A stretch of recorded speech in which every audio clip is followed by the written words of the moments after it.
YouTube, what's going on? It's Juan Gotti here. We at the Washington football team live stream, and in today's live stream, I have a special guest, my man Tone from the Pro Tech Sports Network. How you doing today, man? I'm good, bro. I'm blessed and highly favored. I'm chilling. How about you, bro? As I'm always. doing well, man. I'm doing well. I appreciate you for coming on with me to talk our favorite team, Washington football team. We're gonna cover various things today: the offense, special teams, OTAs. What are you looking forward into training camp? And most importantly, the title of this video: do you think our Washington football team is ready to compete for a Super Bowl from a defensive standpoint? We know the offense is still, in the works because we're missing the most important key, and that's a quarterback. But we're going to cover that later in the show. I'm going to just kick off the show by asking you, what were your thoughts and who was your standouts for OTAs? Because I don't think I ever got to talk to you about how you felt about OTAs and mini camps. So who were some of your standouts for OTAs and mini camps, and who was someone that you were looking forward to seeing that really didn't make no noise and that you're a little concerned about? All right, so I can start with the standouts. Shout out to De'Ami Brown, who's out there balling, going crazy. De'Ami's going crazy. Benjamin St. Jude. Oh my gosh. PBU's on Terry, disrespecting Terry, doing the step over on him. Oh, nasty. Jarrett Patterson was nice, also. John Bates, surprising. I ain't know John Bates guy still. Way to see approach, but hey, it's some good sighting of John Bates. Colt Holcomb. Man, you saw that one hand PBU when Cuz just get that out of here. Yeah, that was nice. Colt Holcomb was pretty good at OTAs and minis. Taylor Heineke. I seen some good things from him, especially the play where he got AGG for the touchdown when he kind of drifted to his left. Showed some good pocket presence, bro. A dart to that man in the end zone. Antonio Gandy Golden too. Calvin Harmon. The team overall looks solid. You know what I'm saying? To be honest with you, but those were my standouts. And the guy I was kind of looking forward to seeing was, as Louis T like to call him, Fitty Fitty, Mr. Ryan Fitzpatrick or Magic Tragic, whatever you want to call the guy. And I'm also a little disappointed. A lot of nasty red zone interceptions. I ain't a fan of you throw picks. All right, cool. You can't throw them in the red zone, bro. That's kind of costing team points in real life in the game. I ain't a fan of that, and that would really tick your boy Protech off. So yeah, that's probably my one. Yeah, and I kind of wanna elaborate on Ryan Fitzpatrick, but before I do that, I wanted to actually ask you about John Bates, because they actually said they were surprised themselves that John Bates was able to really be that effective in the passing game, because they drafted him to really be a blocking tight end. But once he got to minicamp and rookie minicamps and OTAs, he was used a lot in the passing game, and he actually made some plays, and that's kind of the fault of the college he went to, Boise State, because they really didn't use him in the passing offense. So what do you think about John Bates and his ability to show his ability to make plays and catch the ball and be more than just a blocking tight end? I think the route runner can lose a little work. Like, it don't look too crisp, to be honest with you. Like, he don't look stiff as Samus Reyes. I don't want. I probably say that for another time. But yeah, I mean, he don't look as stiff as him. But he's not as fluid as Logan Thomas. He's like an in between. But the hands are good. I like the hands. You know what I'm saying, I ain't really see him drop nothing. I like the hands. Speed ain't half bad for a tight end. Just the route run is a little off. But he's interesting, though. I'm not going to lie. I was very, very pleasantly surprised with what he could do. I thought dude was just a Jeremy Sprinkle 2.0, but I could definitely be wrong very, very quickly. Yeah. So I just want to say shout out to some people in the chat. Shout out to Darnell Smith. Shout out to Casper Hill. Shout out to Dirty. Shout out to Sergio. Shout out to Patrick West. What's going on, guys? And shout out to the Barnes family. Shout out to Celeste. And he said, I keep lagging. Am I lagging? I shouldn't be. But if I am, let me see if I get that under wraps. I might be lagging. That might be me. Okay. Oh, okay, but I'm pretty sure he'll let us know. But okay, so to continue on with the show, you brought up Ryan Fitzpatrick, and I wanted to really talk about Ryan Fitzpatrick because Fitzpatrick is something interesting. You know what I'm saying? You get the fun aspect of him because he's a fun guy to play with, and you expect him to do good things. But then also with the expectation of him doing good things is the bad things that you brought up. Costly turnovers in the red zone. You know what I'm saying? So with Ryan Fitzpatrick really not performing that well, and once again, let's take it slow because it's OTAs. It's not nothing to really get worked up about, but you still would like to see your quarterback making those plays in OTAs and in practice. So with Ryan Fitzpatrick having those turnovers, do you really truly think Ron Rivera is going to give Taylor Heineke a fair chance to win the starting job? Because you already know, like I said in my videos, I personally don't think it's a fair competition. I think he's just saying that to keep the fans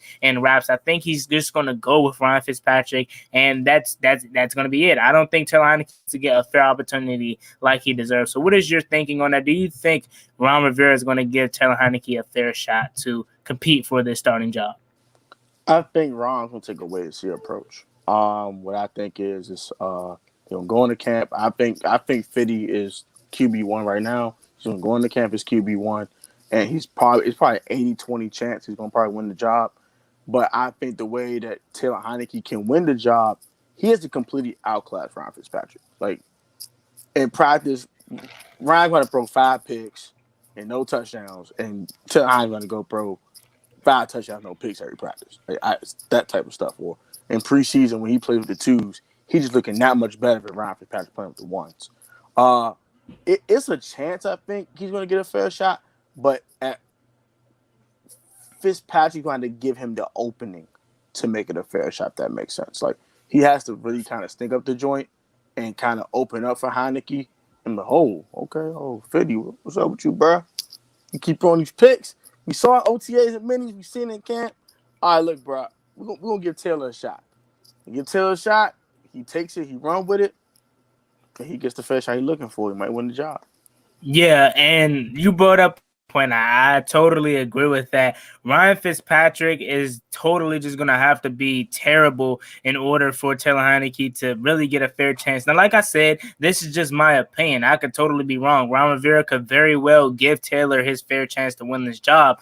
But I personally agree with what you said is he's going to have to sneak it up in order for Taylor to get a job. And I do not think that's the right approach we should take. I think we should truly, truly have a real quarterback competition. And like I said, they very well could be having that. But just on the outside looking in, I don't think that's going to be. And if they have a true quarterback competition, I really think Taylor Heineke might edge him out on that one because he's just more skillful at this point in his career than Ryan Fitzpatrick. I understand Ryan Fitzpatrick off of his best 2 years of his career, the last 2 years. But I mean, it really doesn't mean that much to me until it results in wins and playoff wins. Ryan Fitzpatrick has never been to the playoffs in his 17 years career. So I'm telling you guys, I understand some of you out there really like Ryan Fitzpatrick and for what he wants to bring, but all I'm saying is based off of his track record, if he's out there playing, don't expect to be playing football in January. I know, like I said, I could be wrong because, of course, you guys are going to say, well, Ryan Fitzpatrick has never had a defense like he's had on this team. He doesn't have the weapons like he had never had with Terry, Curtis, Diami,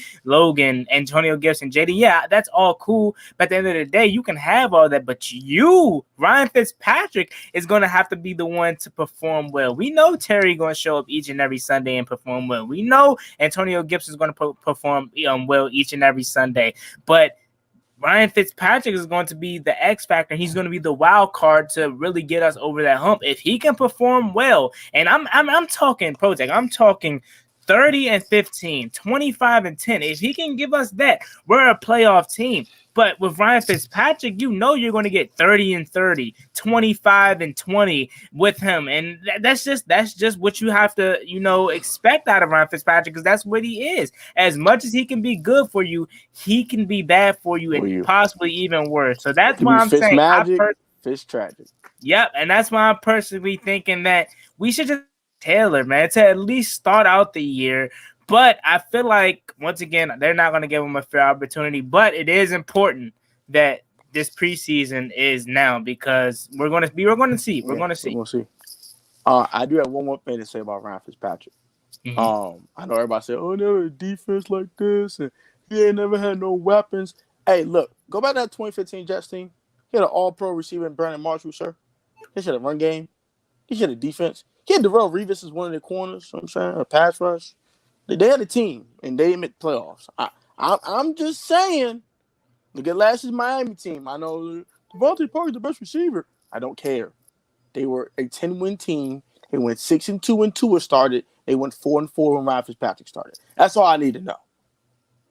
Yeah, I totally agree with you. And Devontae Parker is not bad at all. He is, in my opinion, a top 20 receiver in this league if he can get good quarterback play, and even top 15 or top 10 if he can get some good quarterback play. And then also, I believe Jeremy Grant, and they have one of the best tight ends who is super underrated in my opinion, and Mike Mike Gesicki. So Gesicki. they have some weapons in Miami. So it's not like he's just coming into this to Washington with the best weapons he's ever had in his career.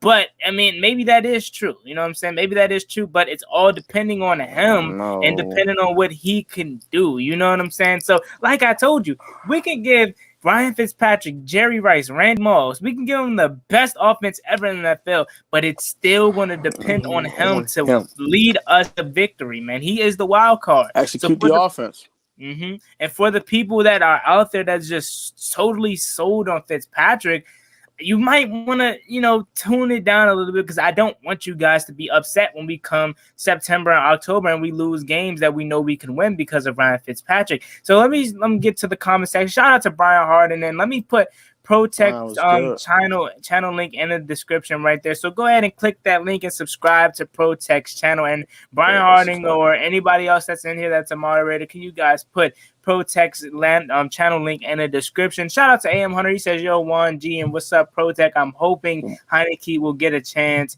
if he's so snatching the gig." So you're just like us, AM. We want to see Taylor Heineke get a chance. I really do think he can really be phenomenal with us if he gets his chance. Shout out to the 3-time Super Bowl champ Skins. He says, let me go to your first comment actually.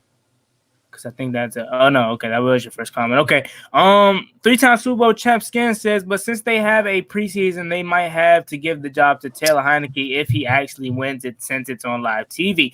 Yeah, that's a good point too. That's a good point. Shout out to Donald. He says if Coach Ron Taylor Heineke plays better than Fitz, he will win the job at QB and Ron we trust. I'm hoping that's the truth right there because I really do think Heineke deserves a fair opportunity to at least compete for the starting job. Shout out to Deshaun.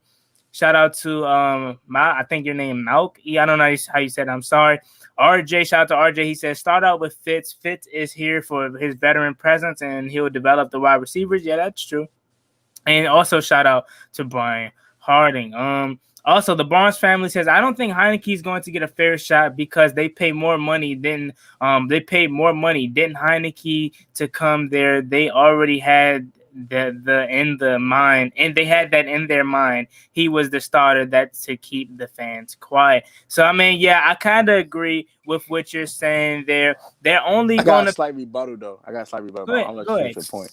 No, I was just gonna say that that is true. You know what I'm saying? They might just give Fitzpatrick the starting gig just because they paid him more money. But go ahead, say what you're about to say. But the funny thing is though, right? That people think that's going to happen. I think that's going to kind of happen too. But I remember too, when they gave Haskins a job last year, they had a really quick trigger on him. Like week 4, pulled him. After 3 games, we had enough. We seen enough. We had enough. 4 weeks, we had enough of you. Pull. So just because Fitzpatrick might win the job, they might have a quick pull on him too. So let's keep that in mind too. He stays up the joint a couple weeks in a row. I expect him to get pulled.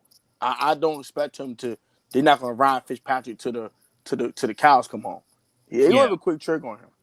Yeah, I agree with that. Once again, I believe that although Ryan Fitzpatrick may start out as the quarterback, Ron isn't shy of pulling the guys when they're performing bad. You know what I'm saying? Hence to why he did it with Dwayne Haskins last year. Brian Harder says we got 5 straight division games that will be visited, that will be vital to our season. And need Fitz career best in that stretch. And who knows, Brian, maybe Taylor takes over by that time because those 5 straight division games are at the end of the year. Shout out to Loki Sab. He says, nobody's safe to get my spot taken or to get their spot taken on offense. Yeah, that's true. Only person that's safe is obviously Terry McLaurin, Brandon Sheriff, Chase Roulier, Curtis Samuel, Logan Thomas. Those are 5 right there who I personally think are And Gibby. Antonio Gibson. Yeah, Antonio Gibson. So next thing I want to talk about here is what are you looking forward to in training camp? Because training camp is a little a month away from kicking off. And not only what are you looking forward to as a whole, but what specific position groups, offense or defense, are you looking to the most? And what do you think we need to look out for that could be a surprise as someone that really isn't getting that much paying attention to now, but could possibly make some noise and even possibly make this roster? So I'm definitely looking at the wide receiver position very deeply. They're gonna keep a look on that. All the camp battles except for the slot position. With Mr. Sims, who I don't think is gonna make the team. Dax Milne and Adam Humphries, them gonna be fighting. Those three fighting for the slot position, the pure slot position on the roster. Also looking at the guy that's gonna be the big body guy, chain mover type of guy between AGG, Cam Sims, and Kelvin Harmon. I think those two battles are gonna be really fun. Those two three-way battles are gonna be very, very interesting to watch. Even for the starting right tackle position between Cornelius Lucas and Samuel Cosme, I think that's gonna be a fun camp battle to keep an eye on. Even for the swing game between Will and Bradley King and James Smith Williams, who's gonna be the backup. That swing defensive end for Chase and Montez when they need a breather. And also the free safety spot. I know everybody's trying to pencil in Bobby McCain, but I'm not going to sleep with DeShazer Everett either. I'm not going to discount DeShazer out, or even Jeremy Reeves for that matter. So those are the matches I'm looking for the most, and hopefully we can get Landon Collins linebacker eventually. Yeah, that's about it. Hey, you want him on at linebacker. I want him off the roster. So I kind of want him off the team if he can't perform. I want to see how he looks as in a different position where he's in the box doing what he does best. If he doesn't pan out, then yeah, he can get the heck off my team. I'm good. But I want to see paying so much money. I gotta find out. I just gotta find out. So. Yeah. I mean, I agree with that, but he doesn't want to play linebacker. So if he doesn't want to play linebacker, and you can tell me if I'm wrong at this, but his contract is saving him. If he was not making $85 million as a whole in his contract, he would have been gone. You know what I'm saying? But the reason why he's still on this roster is because it would be so detrimental to our cap. We have to keep him on this roster. So that's the reason why I feel like he's personally still here. And as far as the free safety position, I'm so glad that somebody finally gave DeShazer Everett his credit. When I said DeShazer Everett could possibly be our week 1 starter coming up this year, people were looking at me crazy. They were like, DeShazer isn't good. Did you not see what he did before he got hurt? So I'm the only glad. two people that said that, only 3 people that have said that is me, you, and Louis T. Tim hasn't said that. Jared's like, heck no. Pay's like, heck no. Everyone's like, heck no. No decision ever. No. I'm like, you see Shay's last year? Compared to Troy Apke? Yep. What are we talking about? Yep. And then even after DeShazer Everett went down, Jeremy Reeves stepped in well for him too. So I'm not saying Jeremy Reeves is going to be a starter or anything, but I wouldn't even be mad if he possibly starts. You know what I'm saying? He filled in well in that Pittsburgh game. You know what I'm saying? So I really do think that we're good at free safety, whether it's Derek Forrest that we didn't mention yet, or DeShazer Everett, or Bobby McClain, or Jeremy Reeves. We're good at free safety. You know what I'm saying? I just personally, if it was up to me, I would start out the season because I personally think Landon Collins is going to start the season on the PUP list. And I would personally start out the safety position as Cameron Curl as strong, and then I would put DeShazer Everett at free safety and run it back how they did last year towards the end of the season when Landon Collins went down. And before DeShazer Everett went down. So I really think that is the perfect back end. And then obviously you have if Benjamin St. Juste could build off of what he did in OTAs, you have him on the outside, hopefully at quarterback 2. You have William Jackson at quarterback 1, and then you have Fuller in the slot. That is a lockdown secondary to go along with this front 7. So I really think if they can do that, and that's the smartest way to go, I really do think this is going to be a phenomenal defense. This defense is going to be even more better than what they were last year. So let me get into some of these comments right here. RJ says, I think AGG makes the roster and Harmon gets cut.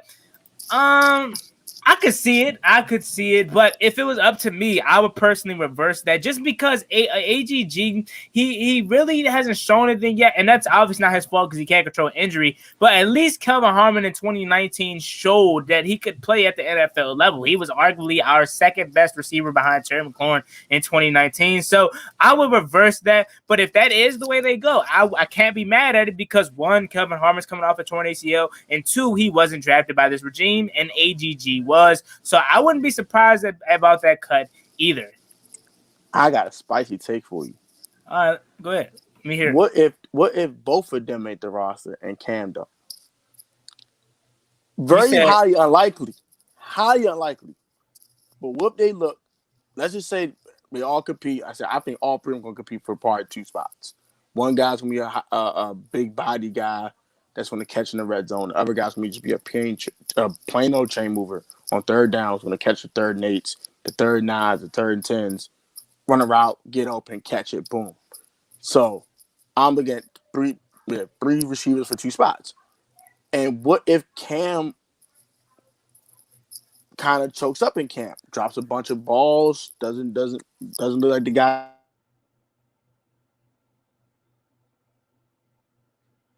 I think you muted, Prozac. My fault. I had a no, you phone go. You go. Trying to call.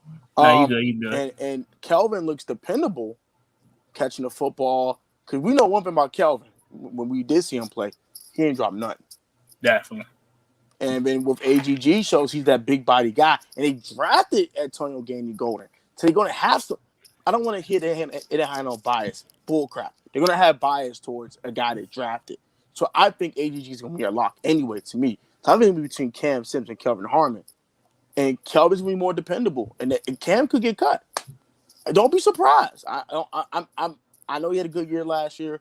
I know he started to put it all together. I get that, but I think Kelvin's ceiling is higher than Cam's. In my opinion.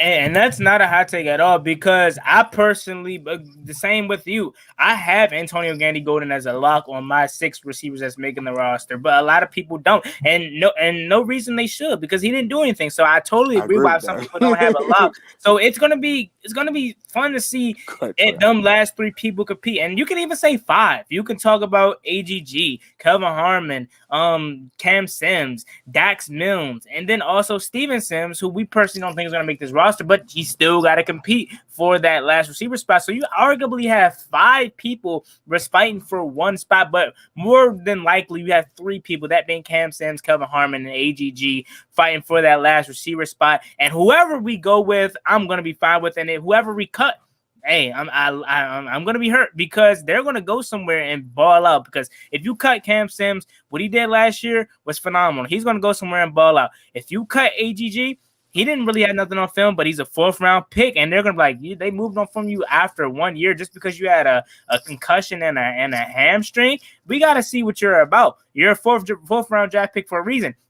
If we cut Kelvin Harmon, all they got to do is turn that 2019 film and say, hey, this dude balled out. So he's coming off a torn ACL. We got to take a chance on him. It's a low risk, high reward kind of guy. So let me talk about this with AM Hunter. He brought up the point, yo, fellas, what is up with Zaven Collins? He's a problem already.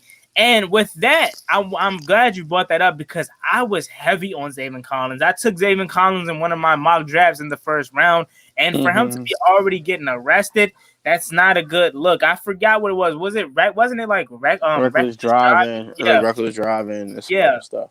So I think it might be some extra stuff too. Might have been strapping the car or something. I don't know. I heard some big wild stuff like somebody strapping the car too. So I'm glad you brought that up. And with Zaven Collins, he's already blowing his opportunity. They took linebackers in back-to-back drafts. Rounds, Isaiah Simmons and then Zaven Collins. So I'm actually glad we took Jamin Davis. Remember, Jamin Davis said on draft night, hey, what you about to go do? Jamie said, I'm actually about to go to sleep and prepare for flying out to Washington the next day. So I'm glad we got the right linebacker in Jamin Davis. Casper Hill says, I'm loving the wide receiver room. Money King says Dax Milne is making the roster and Jared Patterson. I can't knock that either because Dax Milne, I personally think is going to eventually become our slot receiver, whether it's this year or next year. Jared Patterson, I hope makes the roster because the dude has shown some flashes in OTAs. And also, I just want to give you guys a big shout out for the people that's already in here. Make sure you guys hit that like button if you haven't already and subscribe to the channel. Also, subscribe to Protect Sports channel. The link is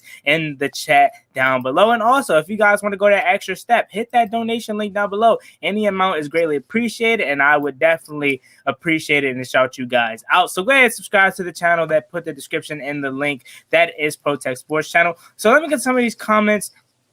People said, I love AGG or Harmon over AGG. Casper Hill says, I love the wide receiver room. I do too. Casper Hill also says, if Landon Collins can make tackles consistently and scheme him up to not be in coveraging that much, I'll be fine. I mean, yeah, that's cool. But at the same time, Casper, you're still paying him $85 million. That is game-changing money right there. That is play money where you need your players that is getting paid that money to be a game wrecker. You know what I'm saying? A Jamal Adams, a Justin Simmons. Landon Collins is not that. You know what I'm saying? I'm sorry to bust your bubble if there are Landon Collins fans in here, but he is not that. He's never been that. And for him to be making so much money, he's just never been that game in New York, he was kind of a game wrecker. That one year he had multiple picks and 100 some odd tackles going crazy. It was 1 year, and I said, "Hold up, this man Landon Collins is a dog. Time out now." With us or with New York? Oh, with New York, with the Giants. Okay. I'm about to say because since he's been here. No. Hey, here I think with Landon, I didn't mean to interrupt, but I think what Landon's elite at one thing, and he's subpar at everything else. He's an elite in the box safety when healthy. Coverage, he is subpar. He's not fast enough. He's slower now because he came off a torn Achilles. So he's even more slower. It's like you have to. That's why he should play linebacker. It's like, bro, you can't cover receivers, bro. You too slow. Mm-hmm. Even the tight ends, like you're 10 yards off the ball, checking a tight end, you can't put their hands on them. So you're going to just get cooked. Right. You need enough space, like a short area of quickness where you can put hands on them. Right. If you can't do it for 10 yards away, it's penalty. So, yeah. And I totally agree with that because now you have these new wave of tight ends, the Darren Wallers, the Kyle Pitts. Landon Collins can't check those guys. You know what I'm saying? So it's in his best interest to move the linebacker, but even Logan Thomas. Once again, he doesn't want to do it. So it's like, hey man, you don't want to do it, you gotta go.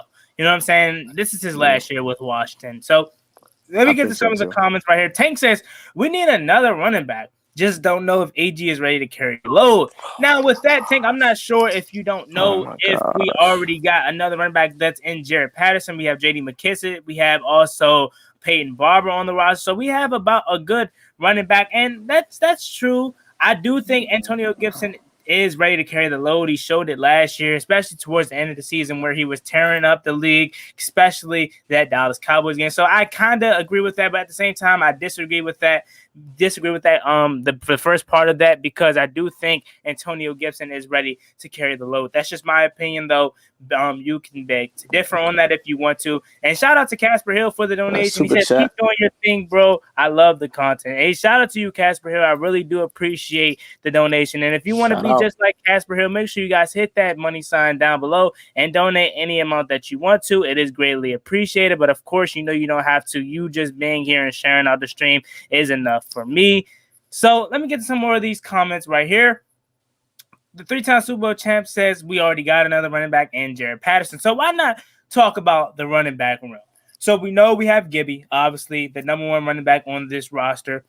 After that, J.D. McKissick, the third down back, phenomenal, filled in very well for Antonio Gibson when he went down with that turf toe. And then after that, Peyton Barber and Jared Patterson. I personally think they might end up cutting Peyton Barber at the end of preseason or even training camp and rolling with Jared Patterson. What do you think about that? And do you think that is smart? I have no problem with that. No problem with that at all. I think depending on certain positions, if you want to keep an extra guy, like for example, I don't want to detour too much, but I think I had a video about the safety room and cornerback room. And I said, well, they want to keep extra safeties. they might list Bobby McCain as a corner just to keep that extra guy. So if you're going to do stuff like that, you have to make a cut somewhere. And that will probably be running back just because of the fact that, if you trust Gibby's health and you think the turf toe is fine, you don't really think it's going to affect him too much, and you don't think it's going to be a detriment to him long term, then you will go with three backs and you will go with Jared Patterson being RB2, J. McKissick being your pure third down catching receiving back, and then you have Gibby taking most of the workload. I had no problem with that, but Louis T made a point. Peyton Barber is the best short yardage back in football. Man, 3rd and 1, he's going to get that 3rd and 1. If it's 4th and a yard and a half, he's going to get that. Like, he has a niche and role on this team. So if I'm thinking like Ron, he might just hold on to Peyton Barber just because of that. He has a niche. He has a role. He has a spot on this team for a specific purpose. He has a purpose. He has a niche. So I think he's gonna probably go with 4 backs. I would go with 3. I would cut Peyton Barber just because of the fact Jared Patterson can give you more explosion. I think he can give you that 3rd and 1. But instead of just getting that 1 yard like Peyton can, he can bust outside, get out of there, and get 25 on 3rd and 1. He can get out of there with his big, strong legs. Get off me. I'm out of there. 55 yards on 3rd, 2 touchdown. You know what I'm saying? Like, he brings an extra level of explosion that Peyton Barber doesn't bring. If they want this offense to be more explosive, you want as many explosive playmakers on the team as possible. So I definitely I would keep 3 backs with just Gibby, JD, and Jared Patterson. But they might keep 4 just because of Peyton Barber's role and niche on his team.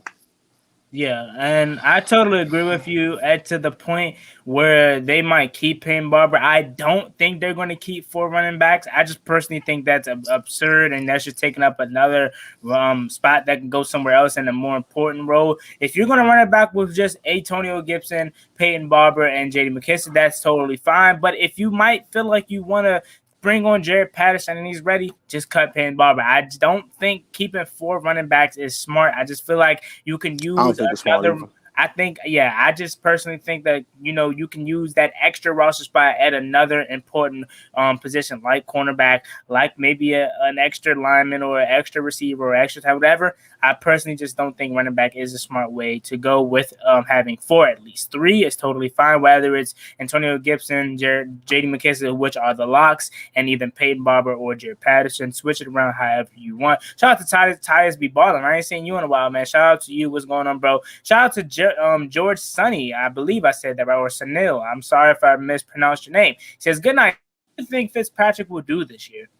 I believe he will lead us very far into the playoffs. And possibly the Super Bowl. Keep using the S word. Hold on. He has a very quick curse word there. He has a very quick release under 3 seconds. No, that's a good point. He has a very quick release under 3 seconds, but I don't want to say he's going to lead us too far in the playoffs or even too far this year, because Ryan Fitzpatrick has never been to the playoffs. And I know a lot of you guys are going to say he has the most talent. And like we were just talking about earlier this year, Protect brought up a good point. When they went 10-6 in New York, he had Darrell Reeves on the defensive side of the ball. He had an all-pro wide receiver in Brandon Marshall. He had a solid run game, a solid offensive line. So this isn't his first time having weapons. He just hasn't been good. So I don't want to burst your bubble. And you can continue to think like that if you want to, because that's your personal opinion. I'm not here to change that. But I don't agree with the first part of your comment and saying that he's going to lead us far in the playoffs and possibly a Super Bowl. Now, I hope I'm wrong. I hope you're right. I hope Ryan Fitzpatrick could just turn it up in year 17 and win a Super Bowl for us. I'm praying. But I don't think that is going to be the case, and I would not even be surprised if Washington doesn't make the playoffs this year just because of 50-50. So what do you think about that comment right there? Let me put it on the screen. I believe it is right here. Okay. So, what do you think, Patrick? I think the ceiling for Ryan Fitzpatrick on this team, if I want to be frankly honest, is making the postseason, win a division title, and maybe win a playoff game. And I mean a big maybe. Probably will go home in wild card weekend. The man never played in a playoff game before. We don't know how he's going to do in the postseason. You can't really just say, how he's going to go in the playoffs and light it up. He's not Tom Brady. He's a journeyman for a reason. He's been on 9 teams for a reason. Um, I know the quick release is a great quality to have, but he throws to the other team a lot. The man had 13 touchdowns and 8 picks last year. Let's get real here. He didn't have a 2-to-1 interception ratio last year. Touchdown interception ratio. Let's pipe the brakes down on Ryan Fitzpatrick. The man was 4-4 as a starter last year. We know he helped Tua come back when we got pulled and they had the throw where he had to grab the face mask and he threw it to whoever, I forgot who it was, but he made the huge play in the fourth quarter when he grabbed his face mask and all that. But let's calm down, y'all. Calm down. Temper expectations a little bit. Super Bowl. We got to win a playoff game first. We won a playoff game since 2005. I was two. Take that in for take that into consideration. I was 12. I was in middle school. I was 2 years old when the last time Washington has made or won a playoff game. I wasn't even thinking about football back then. Come on, man.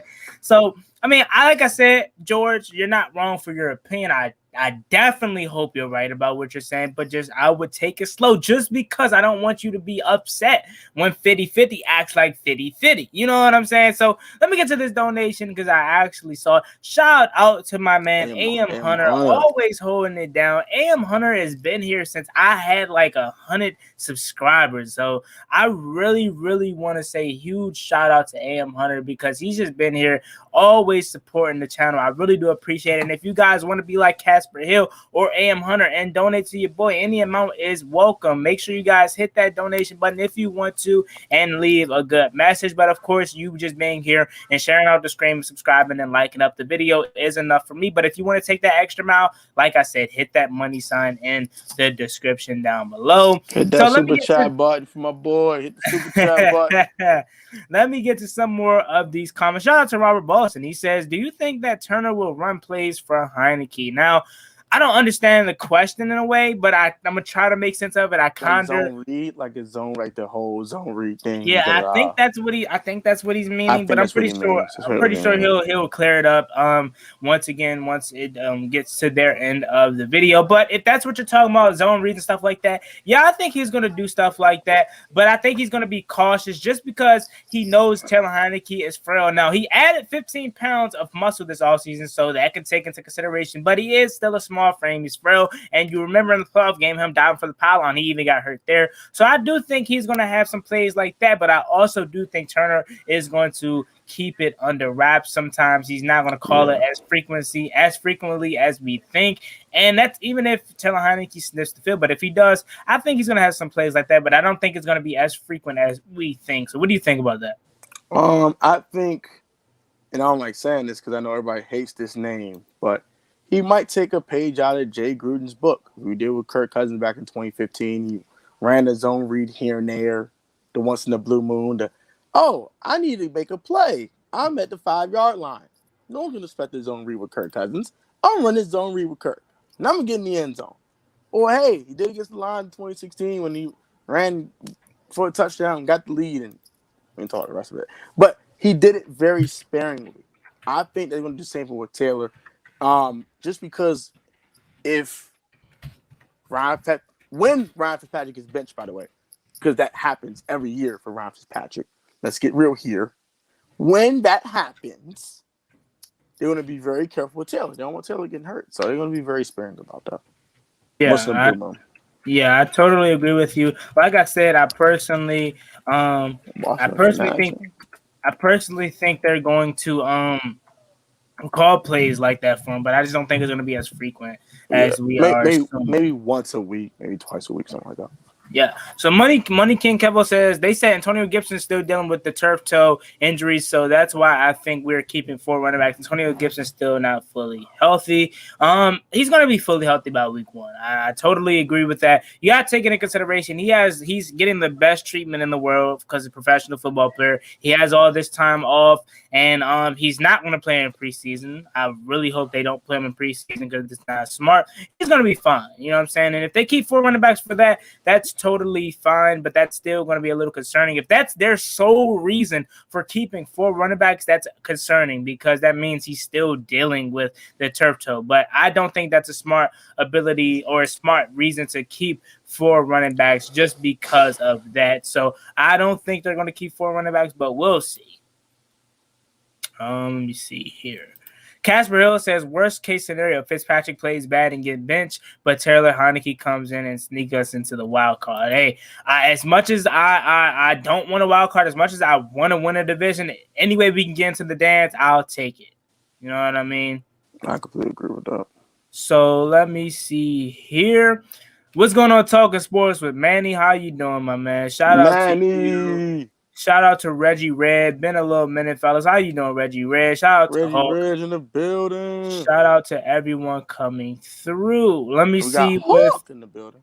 Let me see what Guzman Chris says. He says, why do you guys think Fitz is going to have a bad year? This season, he don't have to force passes or try to make crazy plays. He has weapons and he has a defense. Now, it's not that we think he's going to have a bad year. We're just going off of what the repertoire says, or what is the word I'm looking for? What the portfolio says? What is the word? You know what I'm saying? What he has already done in the past. That's what I'm going off of.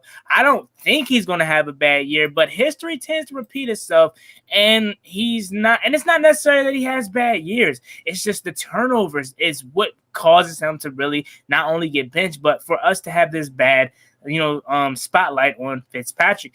Now, once again, he says he has weapons and he has a defense. He had that in New York, like Protect brought up, and he had that last year. With now the weapons may not be as good as they are in Washington, but the defense definitely is good, just like how in Washington. And once again, our defense is way better than Miami's, but it was good enough for him to support and make the playoffs. Because let's be real. Miami should have made it to the playoffs. They should have got a wild card last year, in my opinion, and they kind of, they blew it away just because of Fitzpatrick and Tua. And I personally just think that Fitzpatrick is going to have to really prove to me and to everyone else that are thinking like me. He's going to have to prove that he can do it. You know what I'm saying? You're right. He doesn't have to force passes and whatnot, but I totally think that's just his playing style. He's a gunslinger, so you're going to have plays like that. If he can just play like a 2018 Alex Smith, I'll be fine with that, but totally two different playing styles, and I highly doubt that happens. So what do you think about that, Protect? And shout out to Guzman Chris for the comment. I really do appreciate it. I don't think Fitzpatrick, everybody – I never say he's going to have a bad year, but the portfolio speaks for itself. Every year he gets benched. Every year he has 2 or 3 stinkers. And every year he has some Fitzmagic games. That's just who Ryan Fitzpatrick is. You don't understand that, you're 17, then don't get mad at me. Just look at yourself and really think about who Ryan Fitzpatrick is. That is Ryan Fitzpatrick. He's been in the league 17 years. That's like saying LeBron's going to turn into a 40% three-point shooter. He's been in the league 18 years. That's who he is. Who he is from the three-point line is who he is. Who Ryan Fitzpatrick on the field as a quarterback is who he is. He's a gunslinger. He turns the ball over a little too much at times. He has a couple of good games like, oh my gosh, this man's playing out of his noggin. He has a couple of stinkers like, oh my gosh, this man played like cold trash today. That is Ryan Fitzpatrick in a nutshell. That's it. Like, it's nothing more, nothing less. Like, that's who he is.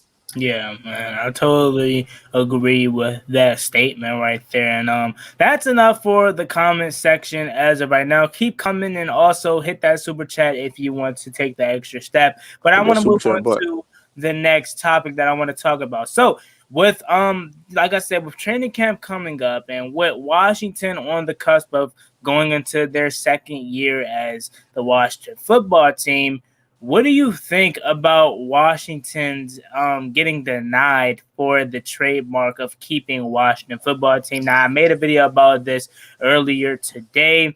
Like I told you, I'm over the whole Washington Red Wolves thing. Now, if that's the name, I'm totally fine with it. But essentially what I'm saying is I'm over caring about the name. Whatever we are, if we're Red Wolves, if we're Genitals, if we're Helicopters, if we're whatever, the Monuments, whatever the name is going to be, I'm going to be fine with it, whatever. If it's continuing to be football team, I'm totally fine with that. I'm just over caring about what the name's going to be. So what do you think about Washington getting denied the application denied to adopt the Washington football team as its long-term name?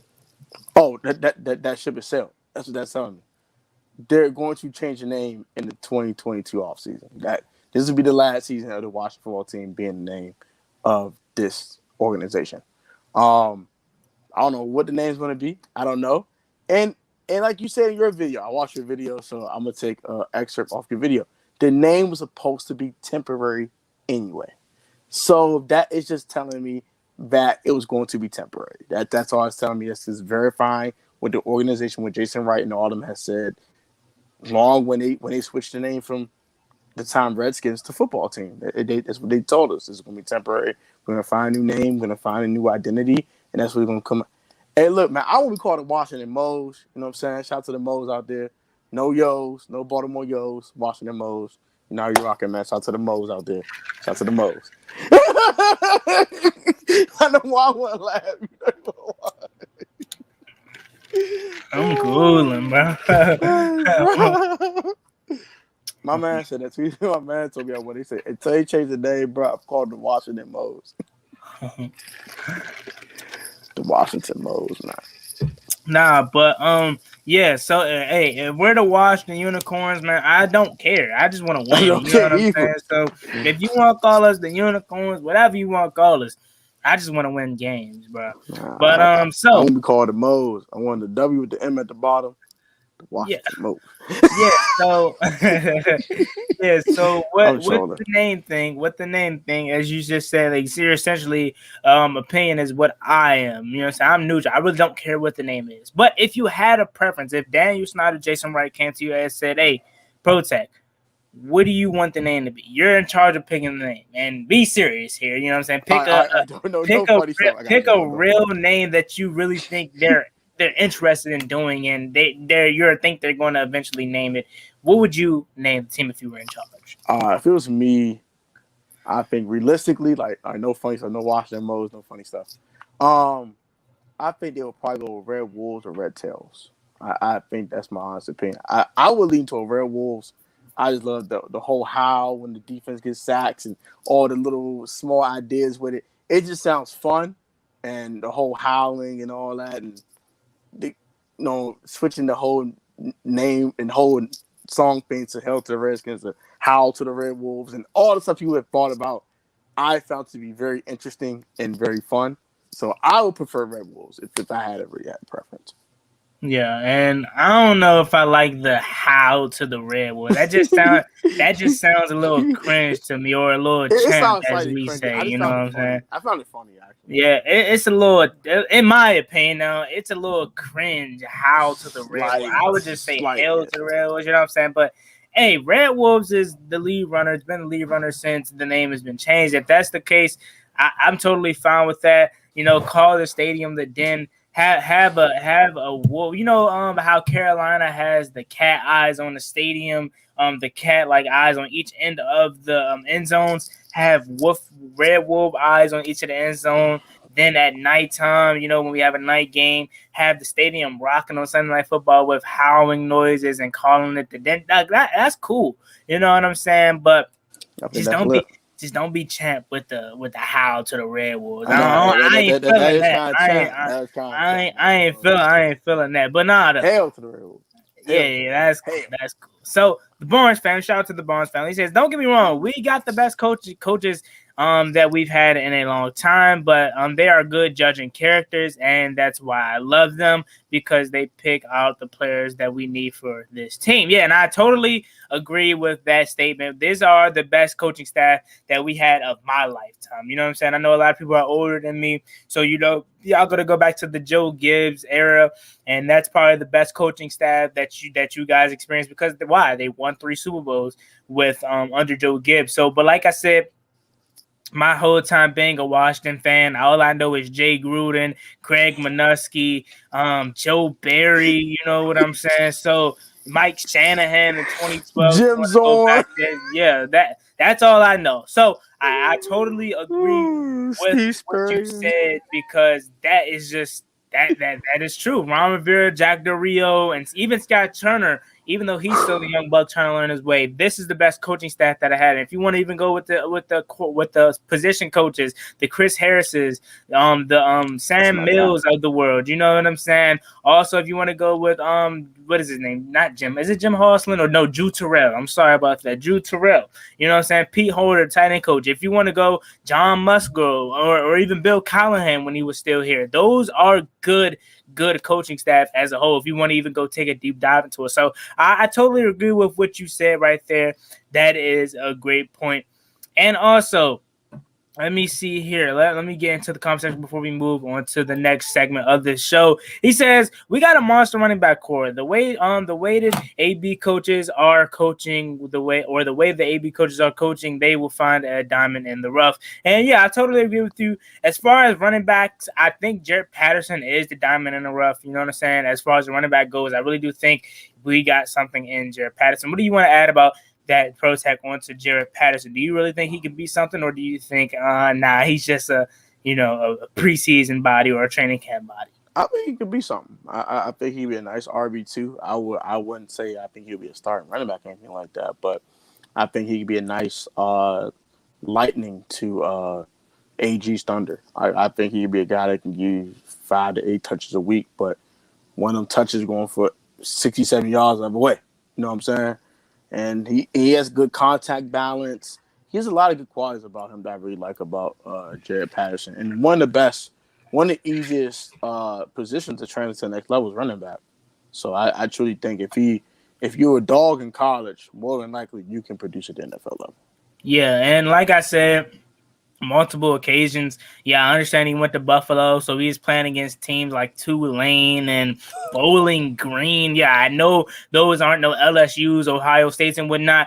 But that the performance that he had, Production. touchdowns. Yeah, production is production. The performance that he had with 8 touchdowns and I believe 496 yards of total of rushing yards. I believe I don't remember, It was like but that's just like bad. 485 or something. That's It's like just some Madden stuff. yeah, that's just video game numbers right there. You know what I'm saying? So I don't care what level you're on. You know what I'm saying? So he's going to be able to produce. I really do think if AG Patterson and JD McKissick, as much as I love Payne Barber for what he did last year, I really do think this is either his last year with us or he can possibly get cut. Either way it goes. If we go on Payne Barber over Jaret Patterson, I'm fine. But if we go Jaret Patterson over Payne Barber, I'm totally ecstatic about that. And King Sean says AG, Patterson, and JD are going to be a top running back trio in the NFL this season. Yeah, if Patterson makes the roster, I totally can see that. And shout out to 3-time Super Bowl champs. He says, and the Raiders call their end zone the black hole, and the Browns call their end zone the dog pound. Yep. Yeah, that is a totally good point. And then doesn't Detroit call their stadium the Lions Den? So you have a couple good names out there. Washington could definitely be the den, not the Lions Den, but the den when we become Red Wolves. So let me see if there are any more good comments to talk about here. No, not at the moment. So I want to transition to the last part of the show as we're coming up here on an hour. The title of the stream. Is Washington's defense now ready to compete for a Super Bowl? A lot of people thought they were last year. You know what I'm saying, with Chase Young leading the way. But now that we've added what is it, the boy? William Jackson. You know what I'm saying? Now we added William Jackson. We added Jamin Davis. You know what I'm saying? We got Cole Holcomb, obviously. We got the front four of the Bama Wall and Chase Young Montez. We got William Bradley King. We got Shaka Tony as edge rushing depth. You know what I'm saying? We made some big moves. We got Bobby McClain in the secondary. We got Derek Forrest. You know what I'm saying? We got Darryl Roberts as depth at the cornerback position. So as us upgrading, and we're assuming that this defense is going to be even more better than what it was last year, do you now think Washington is ready to compete from a Super Bowl from the defensive standpoint, or do you think they were already ready to compete for a Super Bowl, even if we didn't make anything different to the defense? We would have kept with the defense that we had last year. Do you think they were ready to compete for a Super Bowl? Or now, do you think that they're ready, or do you still think there's work to do? Let me know what you think about that. Well, I'm gonna answer the second part of the question first. We had to do something about the defense. That's the secondary getting toasted a little too much for my liking. I know no offense to Kendall Fuller, he was getting cooked by guys named Marvin Hall. Okay, that's a problem. So Yeah, I don't think it was quite ready last year. I did think we need some improvements going to the season. Shout out them for realizing that and pick up William Jackson and putting Kendall Fuller when he's supposed to be at CB2 at least for now, unless Benjamin St. Jude shows that he's just a straight dog. We need to move Kendall Fuller into the slot. Um, if it's a big if though, I think right now our Super Bowl window is open. With just the defense is by itself, like just talking defense, it is open because all these guys on rookie deals, all of them are exceeding expectations for the most part. And we have so much depth everywhere. Okay, like you said, even at defensive line, we have four legit starters in the inside. You got Ioannidis and Settle backing up the Bama boys, and you got the Bama boys themselves. And they both straight dogs. You know what I'm saying? And then outside, you got William Bradley King and maybe James Smith Williams being the backup defensive ends to Montez and Chase when they need a breather, when they need a blow. Also, you said Shaka Tony. I think they should move Shaka Tony from defensive end to Sam linebacker, so you even put more speed on the field. Another guy that shout out to Pedro Smith for bringing him up. Khalil Hudson, I think he can ball out this year. It's so many guys defensively. Kendall Fuller, like you said, William Jackson, Bobby McCain, Jeremy Reed, Hazel Everett, Cameron Curl, for goodness sake. There's just so many guys defensively that are really good football players, and all these guys are on rookie contracts. The Super Bowl window now is open. It's open. It's a quarterback. It's open. It's wide open. Go crazy. Yeah, man, I totally agree with you with everything you brought up. And we're ready to compete from a Super Bowl from the defensive standpoint. We just need that quarterback, and whether it's going to be somebody in free agency that's up and coming. I know I seen someone say Watson DC, keep dreaming. I really would hope so, but not only is it going to cost a lot with probably 4-3 first round picks on top of maybe Matt Ioannidis and also John Allen, maybe it's going to cost a lot to get him here. So I would love Deshaun Watson, but for that price, nah, I'm cool off that. But we need that quarterback, and like I said, as much as I don't like Ryan Fitzpatrick as a football player, if he can just give us 25-10, 30-15, you know what I'm saying? Be average. You know what I'm saying? We don't need you to go out here and be Superman, because we have a defense that's going to get stops. Yeah, we would love for our team to score 30 and 40 consistently, but at the same time, we don't need that. Buffalo, their defense gotten better. But they need Josh Allen to score 30, 40 points. They need Stephon Diggs to score 30, 40 points. Patrick Mahomes in Kansas City, yeah, their defense isn't really – well, let me take that back. Their defense is horrible. But obviously you never really get to see that because Patrick Mahomes is so phenomenal. Yeah, their defense got a little bit better, but still nowhere near Washington. But my original point is they need their team to score 30, 40 points. Seattle, they need their team to score 30, 40 points a game because their defense isn't the best. But Washington, as much as we would love to see Fitzpatrick score 30, 40 points because we're capable of doing that now because we have the talent, we don't need that. We just need this. You know what? Before I continue, let me backtrack a little bit. God, if not Ryan Fitzpatrick, Alex Smith never got hurt, this would be the perfect team for Alex Smith. Imagine 2018 Alex Smith with this offense and this defense. Man, I'm telling you, some of y'all are saying we're capable of winning 13 games with Ryan Fitzpatrick. I'm telling you, that's easily 12 or 11 wins with Alex Smith. 2018 Alex Smith, pre-injury Alex Smith with this offense. I would take it a step further. I would take a step further, actually.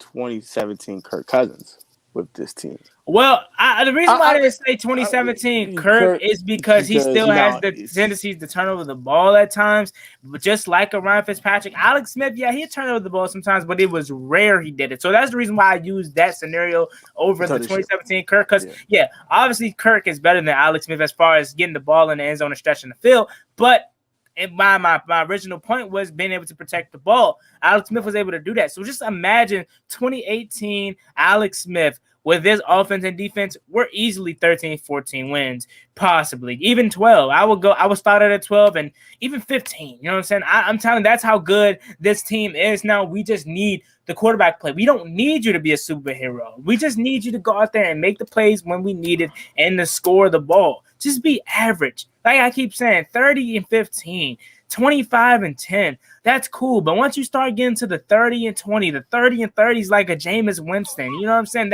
That's where you're just 30. costing us games. You know what I'm saying? So 30. Jonathan Oliver says RG3. I don't know, because RG3 always had that ego about him. You know what I'm saying? So I don't know about RG3. Sean White makes a good point. Exactly what I'm saying. We just need Fitz to manage the game and not turn over the ball.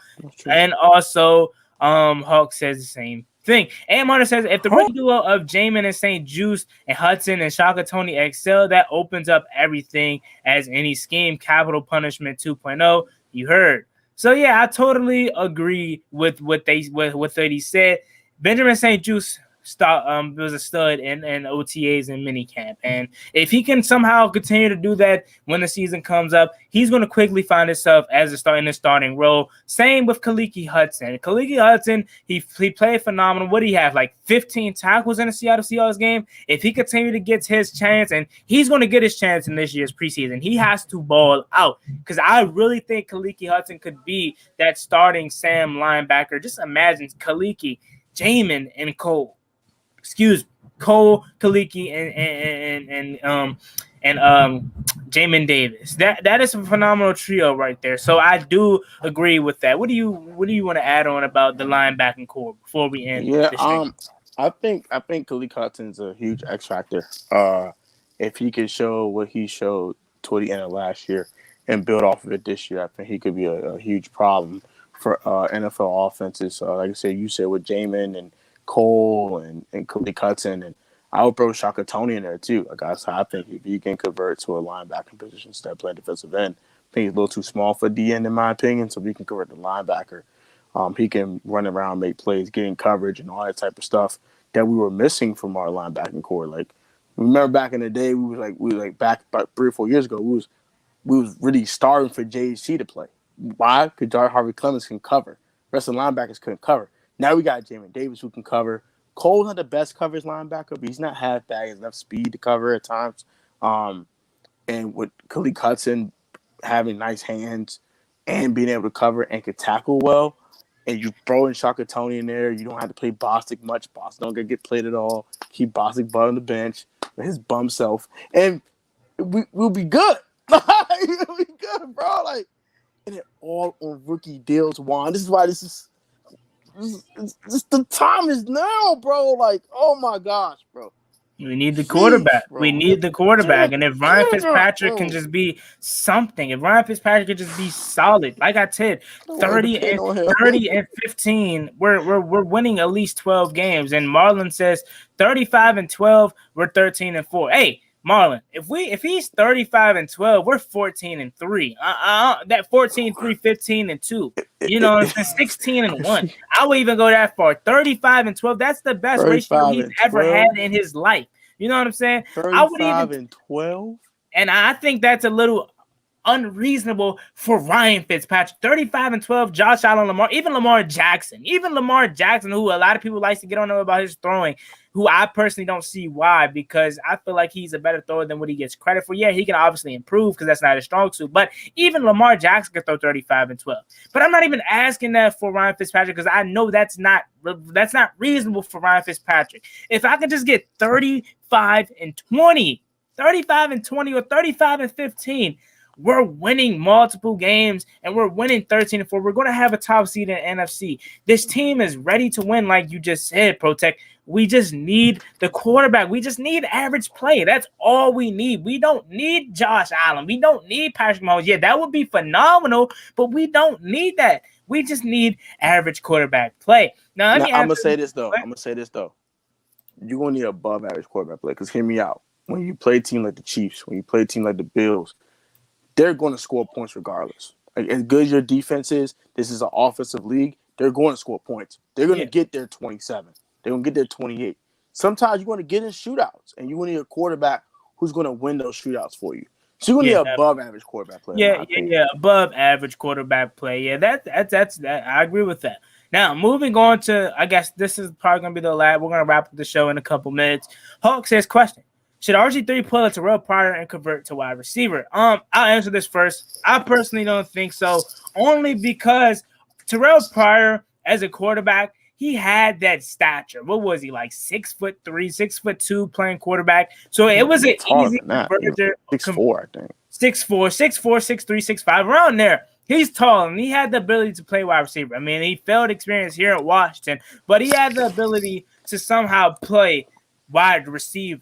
RG3 is what, 6'1", 6'2" at the most, and he's frail. You know what I'm saying? Really 6 feet. If you really be honest, you're like 6 feet. Yeah, he's around there. But if you want to be honest, like, he's frail. If you thought he got hurt as playing quarterback as much as he did, just imagine what's going to happen to him as a receiver. You know what I'm saying? So no, I don't think RG3 should convert to wide receiver. I think honestly, RG3 should just try to continue being backup, and if he can't find work, just hang it up and go pursue an announcing career like I've been seeing him possibly doing. So RG3 failed experience, man. I feel bad for him, but at the same time, consider hearing the fact that he had an ego. I want to say I feel bad for him just because I wanted him to work out for us, but at the same time, I really don't care. You know what I'm saying? Bob Griffin, as people call him, or you know what I'm saying. But I just call him RG3 because he's just RG3. So go ahead, pursue your career in analyst or journalism, whatever you want to be called nowadays. So I think we're going to end the show there, guys. I appreciate you guys for coming on and kicking it with you. I appreciate you, especially Protect Sports, for coming on with your boy. Make sure you guys subscribe to Protect. I put the link in there once again. Shout out to everyone that came through. And as you guys know, we're on the road to 3,000 subscribers. My man Protect is on the road to 2,000. So both get us there. We're very close to our goals. And like I said, I appreciate everyone for coming through the stream. Make sure you guys share out the channel if you haven't already, because we need to get more people in here to get, have some more fun with your boy and talk Washington football team. As you guys know, once the season ramp up, I will have consistent weekly streams and consistent game day streams. As you know, I will be streaming every single week. And yeah, like I said, I appreciate you guys for coming through. It's me, your boy Juan Gotti, and Protect Sports. I'm out. Yes, sir. Peace. Peace, cuz.